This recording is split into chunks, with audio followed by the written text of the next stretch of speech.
আজকে আমাকে এত রাতে দাসপরা মাল আনতে হবে আর আমার সাথে এরকম হবে আমি জানতাম না। হ্যালো গাইস, আসসালামু আলাইকুম, welcome to my toto blog. সকালবেলা আমি গেলাম আমাদের মাকাই খেতে, দেখি জল মেশিনওয়ালা জামাল কাকু দাঁড়িয়ে আছে। কাকু বলল তোমাদের মাকাইতে আজ জল দিব। আমি বললাম কাকু একটা ভাড়া মেরে তারপর সার নিয়ে আসি। কাকু বলল তাড়াতাড়ি যা, দেরি করিস না। যাই ভাবা তাই কাজ, টোটো নিয়ে বের হলাম। 150 থেকে 200 টাকা ইনকাম করলাম। তারপর হাসানদার কাছ থেকে নিয়ে আসলাম উরিয়া, ডিএপি, সালফার আর 2-3টা ভিটামিন। সব সার একসাথে মিশিয়ে মাকাইয়ের লাইন লাইন ছিটিয়ে দিলাম। তারপর সুন্দর করে জল দিলাম। ক্ষেত ভিজে একদম চকচক করছে, মনটা ভালো হয়ে গেল আলহামদুলিল্লাহ। জল দিয়ে বাড়ি আসতে আসতে ঘড়ির কাঁটা তখন 4:30। ভাবলাম এখনো দুধ বিক্রি হয়নি, তাড়াহুড়া করে ফ্রেশ হয়ে নিয়ে বের হলাম।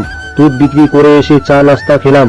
ভাবলাম আজকে একটু আরাম করব, কিন্তু ভাই ভাবি এক আর হয় আরেক। হঠাৎ করে ফোনটা বাজে উঠল। স্ক্রিনে দেখি মুজাম্মিল কাকু।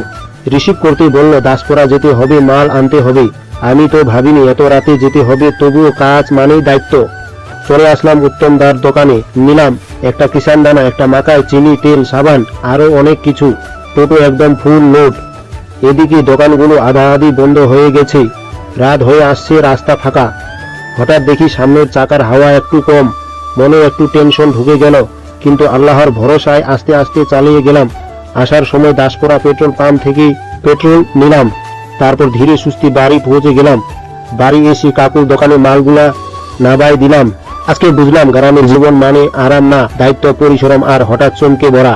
এই ছিল আজকের দিন। যদি ভালো লেগে থাকে তাহলে লাইক করবেন, শেয়ার করবেন আর চ্যানেলটা সাবস্ক্রাইব করতে ভুলবেন না। আমি সৈয়দ আলী, ধনুরহাট থেকে। দেখা হবে পরের ব্লগে ইনশাল্লাহ।